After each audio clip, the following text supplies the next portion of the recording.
Halo Ananda semuanya, perkenalkan, nama Bapak Akbar Muhammad Rusdi. Bapak berasal dari Fakultas Ilmu Pendidikan Universitas Negeri Bandung.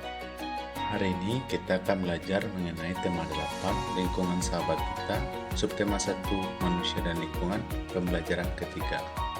Pada pembelajaran kali ini, Ananda semuanya akan memahami mengenai teks non-fiksi, keberagaman budaya yang ada di Indonesia, serta memahami jenis usaha dalam memanfaatkan sumber daya alam. Nah, kita masuk pada teks non-fiksi. Teks non-fiksi ialah karya tulis yang dibuat berdasarkan fakta, pengalaman objektif, penelitian, atau analisis dari suatu masalah. Untuk karya tulis non-fiksi terdapat pada laporan, ensiklopedia, berita, dan lain-lain. Kita masuk pada tujuannya. Tujuan dari mengidentifikasi teks non-fiksi adalah untuk menemukan informasi penting dalam teks.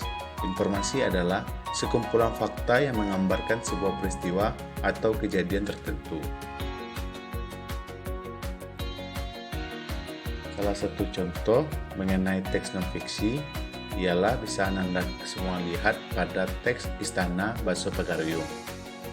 Istana Baso yang lebih terkenal dengan nama Istana Pagaruyung adalah museum berupa tiruan dari Istana Kerajaan Pagaruyung terletak di Nagari Pagaruyung, Kecamatan Tanjung Emas, Kabupaten Tanah Datar, Sumatera Barat. Istana ini berjarak kurang lebih 5 km dari Batu Sangkar. Istana ini merupakan objek wisata yang terkenal di Sumatera Barat. Istana Basa yang berdiri sekarang sebenarnya adalah tiruan dari yang asli. Istana Basa yang asli terletak di atas Bukit Batu Patah dan dibakar habis pada tahun 1804 saat terjadi Perang Patri. Istana baru didirikan kembali tetapi terbakar lagi pada tahun 1966. Istana baru dibangun lagi pada tahun 1976. Meski demikian, gagasan pembangunan kembali Istana Pagaruyung sudah dicetuskan pada tahun 1968 oleh Gubernur Sumatera Barat, yaitu Harun Zain. Harun Zain merasa diperlukannya warisan yang bisa mempersatukan orang Minang setelah peristiwa Pemerintahan Revolusi Republik Indonesia atau PRRI. Pada tanggal 1 November 1975, disepakatilah sebuah perjanjian pendirian bangunan tiruan Istana Pagaruyung. Istana ini tidak dibangun pada situs aslinya, tetapi berpindah lebih selatan dari situs aslinya. Pembangunan dimulai pada tanggal 27 Desember 1976 dengan upacara penanaman tonggak tuo dan baru selesai secara keseluruhan pada tahun 1985. Istana Pagaruyung dimaksudkan untuk menjadi ikon Sumatera Barat. Setelah selesai dibangun, istana menjadi dikenal publik sebagai tempat kunjungan wisata dan museum. Nah, kita bisa tarik kesimpulan bahwa Istana Basa Pagaruyung merupakan salah satu contoh dari keberagaman budaya yang ada di Indonesia, terutama pada bangunan rumah adatnya. Ayo, kerjakanlah LKPD yang dibagikan oleh gurumu. Kerjakanlah dengan semangat ya.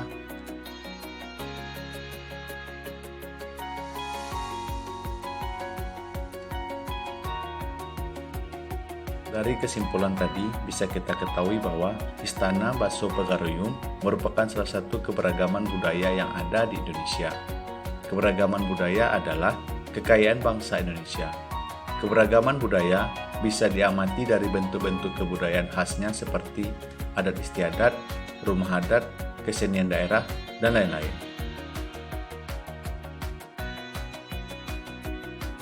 Kita masuk pada poin pertama, yaitu mengenai adat istiadat. Adat istiadat adalah tata kelakuan yang kekal dan diwariskan turun-temurun dari generasi ke generasi secara kuat dan menyatu dengan pola perilaku masyarakat. Di beberapa wilayah yang masih tradisional, adat istiadat dipegang kuat oleh masyarakatnya. Contoh adat istiadat yang ada di Sumatera Barat ialah membali laki-laki yang ada di Pariaman, di mana biaya yang dikeluarkan pihak perempuan untuk membawa lelaki itu tinggal di keluarga perempuan. Pada poin kedua, yaitu rumah adat. Rumah adat adalah rumah tempat diselenggarakannya upacara adat istiadat. Bentuk rumah adat menunjukkan ciri khas kehidupan penduduk di daerah tersebut. Rumah adat umumnya dibangun menyesuaikan kondisi bentang alam di wilayah setempat. Keragaman bentuk rumah adat mencerminkan kemampuan nenek moyang bangsa Indonesia sebagai arsitek yang handal.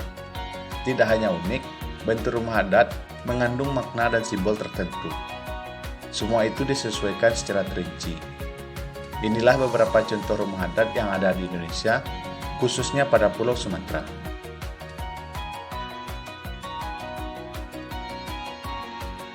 Inilah beberapa nama rumah adat di Indonesia, khususnya yang ada pada Pulau Sumatera.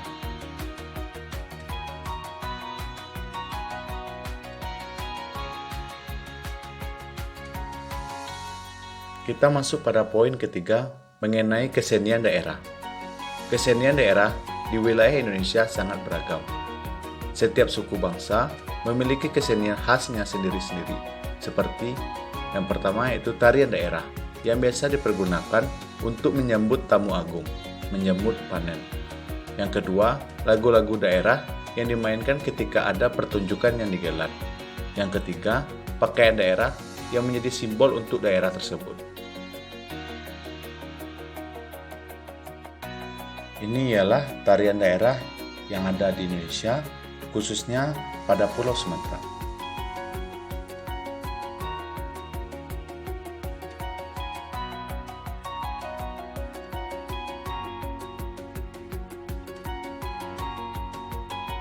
Ini ialah lagu-lagu daerah yang ada di Indonesia, khususnya pada Pulau Sumatera.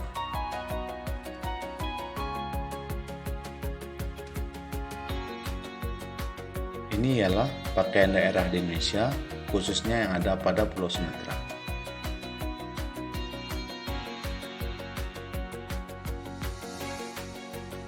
Setelah Ananda mengenal mengenai keberagaman, kita masuk pada poin dampak positifnya. Di antara dampak positif keberagaman yang terkenali, yaitu terciptanya integritas nasional, memperkaya khazanah budaya nasional, hingga menjadi sarana memajukan pergaulan di antara suku, budaya, agama, dan golongan.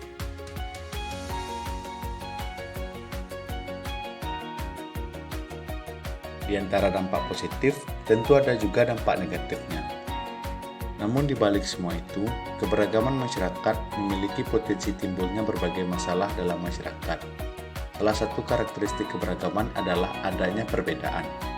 Perbedaan tersebut yang dapat menjadi salah satu faktor penyebab masalah, seperti terjadinya perkelahian antar kampung, cacian dan makian antar suku, dan lain-lain.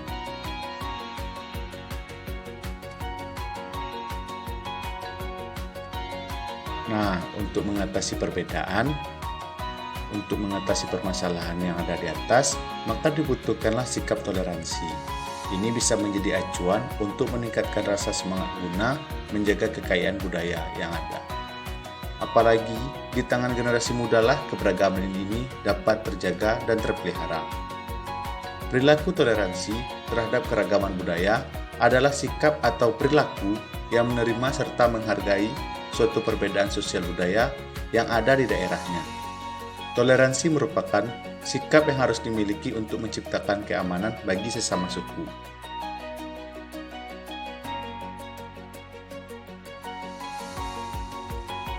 Setelah mempelajari tentang keberagaman budaya di Indonesia dan juga sikap toleransi, mari kerjakan lembar diskusi kelompok 1 yang telah diberikan oleh guru.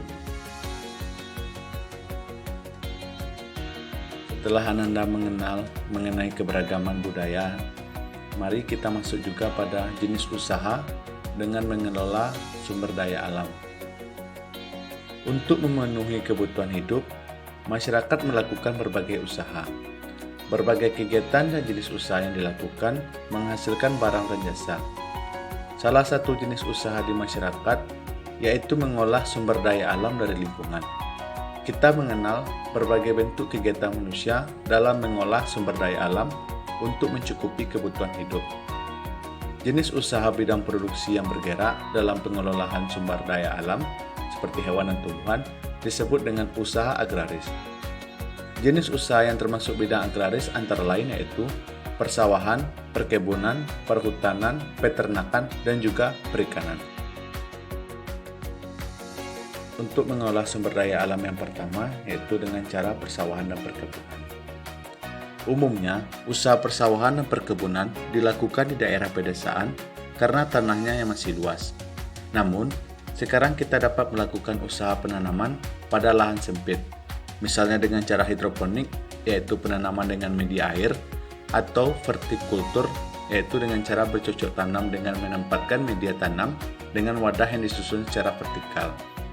Tanah pertanian ditanami sayur mayur, buah-buahan, dan palawija. Lahan pertanian juga dimanfaatkan untuk perkebunan. Kedua itu mengenai bidang peternakan. Usaha di bidang peternakan membutuhkan lahan yang luas. Hewan-hewan yang diternakan antara lain sapi, kambing, domba, itik, dan ayam. Selain itu, ada juga peternakan ulat sutra. Kepompong ulat sutra dapat menghasilkan serat bahan baku kain sutra. Poin yang ketiga yaitu mengenai perikanan.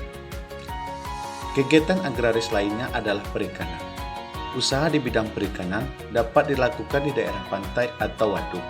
Akan tetapi, ada juga usaha perikanan yang memanfaatkan kolam-kolam di lahan persawahan. Keempat yaitu usaha ekstraktif. Usaha ekstraktif adalah usaha yang memanfaatkan sumber daya alam secara langsung. Dalam bidang usaha ekstraktif, kita hanya mengambil sumber daya alam tanpa harus mengolahnya terlebih dahulu. Bidang usaha ekstraktif yaitu berburu, pertambangan, dan juga penebangan hutan. Setelah mempelajari mengenai jenis usaha dalam mengelola sumber daya alam, mari bersama kerjakan lembar diskusi kelompok 2 yang telah diberikan oleh gurumu dengan penuh semangat. Sekian pembelajaran hari ini. Semoga kegiatan kita menyenangkan dan Ananda jadi paham. Mari kita lanjut pada kegiatan selanjutnya dengan penuh semangat.